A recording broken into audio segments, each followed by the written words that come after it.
ایک نظم کہی کرکٹ میچ،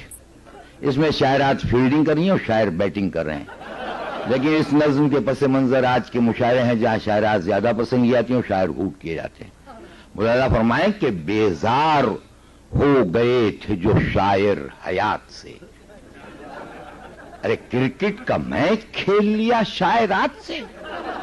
واقف نہ تھے جو دوست و عورت کی ذات سے، چوکے لگا رہے تھے خیالوں میں رات سے، وہ آئی جو صبح شام کے نقشے بگڑ گئے، اس سروں سے ہم غریبوں کے اسٹمپ اکھڑ گئے۔ یہاں سے نظم دیکھیں کہ نازو اداؤ حسن نے جادو جگا دیے، پہلے تو اوپنر کے ہی چھکے چھڑا دیے، ون ڈاؤن پر جو آئے تو اسٹمپ اڑا دیے، راہ فرار کے بھی تو رستے بھلا دیے۔